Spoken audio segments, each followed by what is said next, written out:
Dizziness, vertigo, and loss of the cervical curve or the cervical lordosis. What's the connection? It's a great question I got asked on my channel recently, and that's the focus of today's episode of Ask Dr. Walter Salubro. What this series is about is I take a question from the comment section in the videos of my channel, and I'll answer that question in a video format just like this and upload on my channel. And I'll do this each and every day. So you get content on my channel every day. So make sure you don't miss out on this content and subscribe right now. Like this, you get this each and every day. And leave a comment and a question because who knows, maybe your question can be featured next on Ask Dr. Walter Salubro. So today's question is about the cervical spine and dizziness, vertigo. And this question comes to us from Rashmita. This is what Rashmita says. Hello, doctor. I've been passing with dizziness and vertigo since 1 month. X-ray report shows me that I have a loss of lordosis. Does a loss of lordosis cause dizziness and vertigo? That's a great question, Rashmita. And there is a connection with the cervical spine and how we maintain our balance and position sense. So if there's a loss of cervical lordosis, it can relate to dizziness and vertigo as long as other medical reasons have been ruled out. So it'd have to be cervicogenic type dizziness, which means dizziness from the origin of the cervical spine. So let me explain a little further what that means. Here's a spine model, okay? So this time I'm using a full spine model because I want to show you the neck region, okay? So the normal alignment of the neck and the rest of the spine also is straight from top to bottom when you look at it from the front view, okay? From the side view right there, you'll see that the neck has a natural curve, just like that. You see that? So it has a lordosis of a curve, nice deep curve over here. And it's circular in shape. It's been validated by spinal research. So we know what the normal lordosis and normal curvature of the cervical spine should be, okay? Now, what's important about the neck is that the head sits on the first two vertebrae, especially the first vertebra called the atlas, and then the next one, which is the axis, so C1 and C2. So the head and the skull sits on C1. That's important too. Your eyes are the front of your head. So I'm going to put this all together, okay? So in order for you to be able to balance properly, you need three systems. Vision, vestibular, which is the balancing system and the equilibrium system connected to your inner ear, and then the proprioception system. The proprioception system is your joint position senses. That's a very, very important part of your neurology and nervous system. There are joint position sensors in all of your joints. The only way for your brain to know where your body is in space in relation to other areas of your body is with joint receptors called proprioceptors. So there's proprioceptors in your joints of your fingers, in your knees, in your ankles, in your hips, and along your entire spine, and especially a high concentration on the upper area of the spine, okay? The rest of the spine also, but especially the high concentration up here.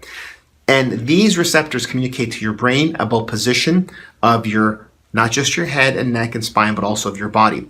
And of course, you get communication with your eyes and your vestibular apparatus to basically give information to your brain and your cerebellum to let your brain know where you're positioned in space, okay?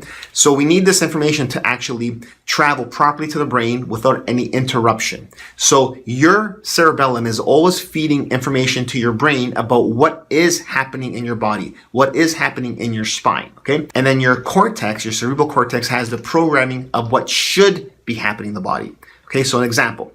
Okay, so your cortex is programmed to know that the cervical spine and all the joint receptors should be in a circular position in the lordosis in this fashion, where the upper neck is behind the lordosis and also matching up with the lower part over here, okay, the upper thoracic spine. So your cerebral cortex is programmed for that, to know that it should be like this. Your cerebellum picks up movement and it controls fine motor movement, position, analyzes position and equilibrium and balance. So it's always feeding information to the cortex of what is happening, okay? So if the information from your spine and position sensors of what is happening matches what should be happening, right? Then there's no abnormal balance feelings, there's no dizziness, no vertigo, there's no abnormal information going from spine to brain and brain back to spine, okay? Now, if the information from your spine is now disrupted with a loss of lordosis or a kyphosis or another vertebral type subluxation, so now what is happening is it's out of position and it's sending information to the brain and it's not matching what should be happening, which is this, And now that mismatched information is bad information going to your brain about position sense. And now things can be thrown off. Okay. So things can happen. Either there's a corrective response sent back by your brain to your postural muscles that tries to compensate in some way, or perhaps it's just disrupting that whole message system and it can end up in some type of loss of balance, dizziness, or even vertigo. Okay. So there is a connection with the neurology of the spine and the receptors and the proprioceptors to balance. Okay. And there's been many cases of patients that have done chiropractic adjustments and have improved their cervicogenic dizziness and also vertigo. There's been cases of where the lordosis was improved. There's been chiropractic biophysics cases published in research where the lordosis has been improved, or at least the abnormal alignment has been reduced to some degree, and that's improved the patient's dizziness symptoms. So we do know there's a connection, right? So if you are looking to analyze this even further, look for a corrective care chiropractor in your area. If you're looking for a referral for that, just comment below and I'll refer you to a directory of chiropractic biophysics trained and certified docs, and hopefully you can find one in your area. But let me know in the comment below if you need that information, right? So that's the answer for today's episode 24 of Ask Dr. Walter Salubro. It's a great question, a little bit complex, so I hope I didn't lose you there. And if I did, just go back and watch it again and you'll see it'll all make sense, okay? So if you're new to this, again, do subscribe so you don't miss out on these daily video updates. And as well, if you have a question, leave it in the comments below. Who knows, maybe your question can be featured in the next episode of Ask Dr. Walter Salubro.